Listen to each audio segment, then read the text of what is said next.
Hello everyone, आज हमारे साथ हैं देवेश तंवर व उनके पिताजी श्रीमान राजेंद्र सिंह जी। मज़ा आया और मैं ये जो मज़ा है हिंदुस्तान के हर व्यक्ति को देना चाहता हूँ। देवेश आईआईटी रुड़की में बीटेक इन इलेक्ट्रिकल इंजीनियरिंग कर रहे हैं और इनका सिलेक्शन 2023 में हुआ है और इन्होंने लक्षित करियर इंस्टीट्यूट से कोचिंग ली थी। आज हम देवेश से जानेंगे कि उन्होंने अपनी तैयारी के दौरान किन किन कठिनाइयों का सामना किया और कैसे उनके ऊपर उन्होंने विजय पाई। तो देवेश, कैसे हो? मैं एक नंबर बढ़िया हूँ, कॉलेज में बढ़िया मज़े आ रहे हैं। तो जब आपने 11th में तैयारी शुरू करी तो कौन सा सब्जेक्ट आपको चूज़ करना है? आपको आईआईटी करनी है, नीट करनी है या फिर और भी कई प्रकार के स्ट्रीम्स है, जैसे कॉमर्स हुआ, आर्ट्स हुआ? तो आईआईटी ही करनी है, ये आपको कैसे पता चला और किस प्रकार आपने ये डिसीजन लिया कि मेरे को आईआईटी की तैयारी करनी चाहिए? हम लोग जब 9th 10th में पढ़ते हैं तो हर सब्जेक्ट पढ़ते हैं लगभग। ये तो 11th 12th में होता है कि सब्जेक्ट डिवाइड हो जाते हैं, पर जब सब्जेक्ट पढ़ते थे तो सबसे ज़्यादा मज़ा मैथमेटिक्स पढ़ने में आता था। मैथमेटिक्स 9th 10th की आसान भी थी तो इंटरेस्ट भी बनता गया, तो बस यहीं से सोच लिया था कि, और पेपर का लेवल देखे तो नीट आसान भी पड़ती है, आईआईटी हार्ड है, इंटेलेक्चुअल ज़्यादा है और नीट में ज़्यादातर मतलब रटने का सामान होता है। तो मेरे को थोड़ा लगता था मेरे एबिलिटी रटने की कम है, समझने वाली चीज़ें ज़्यादा आसानी से कर पाएंगे हम, तो इसीलिए बस सोच लिया था आईआईटी जाना है अब तो। अब जैसे आपने बताया कि 9th-10th की मैथ्स इजी है, तो जब आईआईटी की तैयारी करने के लिए बच्चा जब 11वीं में आता है तो आपने देखा होगा कि जो 10th की मैथ्स है और जो 11th की मैथ है या बाकी सब्जेक्ट के भी कंपैरिजन कर ले, फिजिक्स केमिस्ट्री, तो उसमें डिफ़िकल्टी लेवल में बहुत ज़्यादा अंतर है। तो इनिशियली काफ़ी बच्चे ना डिमोटिवेटेड हो जाते हैं 11th में। तो आपने अपने आप को कैसे मोटिवेटेड रखा कि यार ये तो बहुत सब्जेक्ट टफ है, इस पर मैं कैसे कर पाऊँगा कोप अप? इन सारे प्रश्नों को कैसे आपने मोटिवेशन में बदला?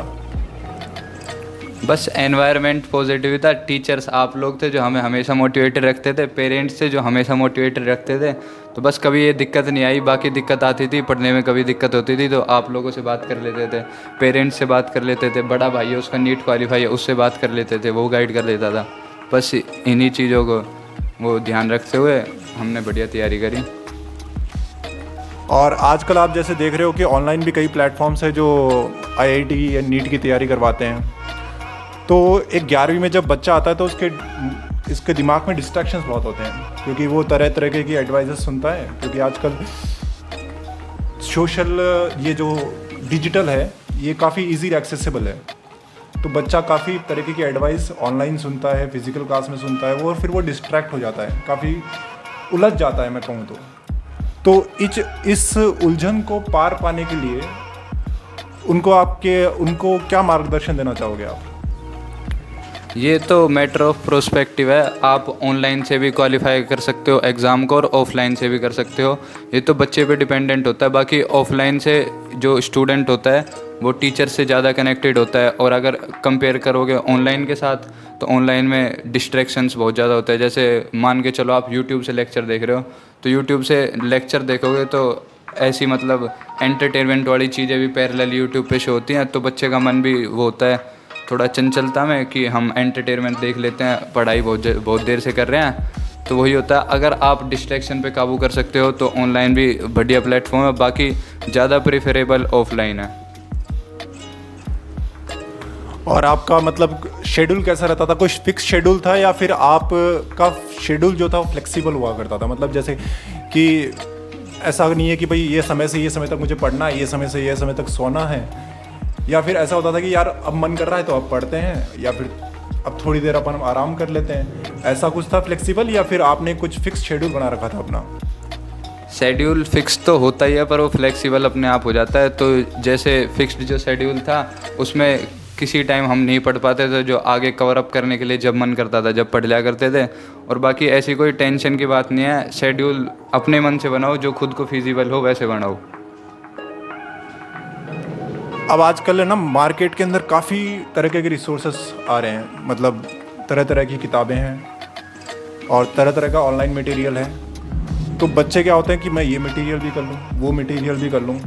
तो आपसे मैं जानना चाहता हूँ कि आपने कितने मटेरियल फॉलो करें और किन किन स्टैंडर्ड किताबों को आपने फॉलो किया, ये मैं जानना चाहता हूँ। और आप जूनियर्स को भी गाइड करें ताकि उनको भी पता लगे कि भाई कि मल्टीपल मटेरियल फॉलो करने का फ़ायदा है या नहीं है। तो मैं तो यही कहूँगा कि एक कंटेंट से अपना सारा काम निकलवाएं। एक कंटेंट मतलब एक तरह की बुक सफिशिएंट होती है सिलेक्शन लेने के लिए, क्वालिफाई करने के लिए। और जो हमारी जेई एडवांस के लिए किताबें हैं वो बीटेक फर्स्ट ईयर के फर्स्ट सेमेस्टर तक भी सफिशिएंट होती है। तो अपना कोचिंग का मटेरियल फॉलो करें, और उसके अलावा अगर कोचिंग का मटेरियल कंप्लीट कर पाते हो तो आप स्पेसिफिक टॉपिक वाइज जो आपके कमज़ोर टॉपिक है उनकी स्पेसिफिक टॉपिक वाइज बुक ले सकते हो। जैसे कि फ़िज़िक्स में आई रोडो हो गई, अगर आप वो सॉल्व कर पाते हो तो सब्जेक्टिव किताब करने का फ़ायदा होता है, आपकी एक्यूरेसी इंप्रूव करेगी। तो फिज़िक्स में आई रोडो हो गई और केमिस्ट्री में बालाजी पब्लिकेशंस हो गई, ये बुक आप फॉलो कर सकते हो। पर इनसे पहले कोचिंग मटेरियल फॉलो करोगे तो वो बेस्ट है। अब जैसे काफ़ी बच्चे मेरे पास आते हैं, वो कहते हैं कि सर है ना हमसे टाइम मैनेज नहीं हो पा रहा, मतलब एग्ज़ाम में कभी हमसे है ना 20 क्वेश्चन बिना देखे ही छूट गए, हम मतलब सारे क्वेश्चन देख भी नहीं पा रहे हैं, तो इस टाइम को कैसे मैनेज करें, इसका कोई आपके पास उपाय है तो बताओ। क्योंकि मैंने तो अपने सारे उपाय बताए बच्चों को, लेकिन जैसे किसी सिलेक्टेड कैंडिडेट से बच्चे सुनते हैं ना तो शायद ज़्यादा इंस्पायर होते हैं। ये तो खुद के ऊपर डिपेंड होता है तुम कैसे टाइम मैनेज कर रहे हो, और ना ये चीज़ें किसी से पूछ के तुम सुधार भी सकते हो। ये तो तुमको खुद को पता होना चाहिए कि इस क्वेश्चन में मेरे को इतना टाइम लग सकता है, इस क्वेश्चन को मैं इतनी आसानी से कर सकता हूँ। जिस दिन तुम ये डिफ्रेंशिएट कर पाए कि ये क्वेश्चन आसान है, ये क्वेश्चन हार्ड है, ये मुझे अभी करना चाहिए या बाद में करना चाहिए, उस दिन से तुम टाइम मैनेज खुद करने लग जाओगे। बहुत बढ़िया। इसके अलावा निखिल सर, क्या आपके कोई सवाल है? देवेश, सबसे पहले मैं जानना चाहूँगा, अभी मजा आएगा ना। डिस्ट्रैक्शंस बहुत ज़्यादा होते हैं, लाइक बहुत सारे इमोशनल अप एंड डाउन्स होते हैं, तो उन सब को कैसे आपने मैनेज किया और कैसे आप उन सबसे बचे रहे? ज़रूरी नहीं है हर किसी से बचे रहें, आपको बस मैनेज करना आना चाहिए। क्वालिफिकेशन मतलब सिलेक्शन हो जाता है अपने आप। आपको पैरेलली लेके चलना होता है, पढ़ाई को ज़्यादा महत्व देना पड़ता है। डिस्ट्रैक्शन यूँ नहीं हर जगह डिस्ट्रैक्शन में जाना है, कभी कभी डिस्ट्रैक्शन आती भी है, और ऐसा भी नहीं है कि आप बिना डिस्ट्रैक्ट हुए कर सकते हो सफ़र। तो ये तो खुद को मैनेज करना आना चाहिए।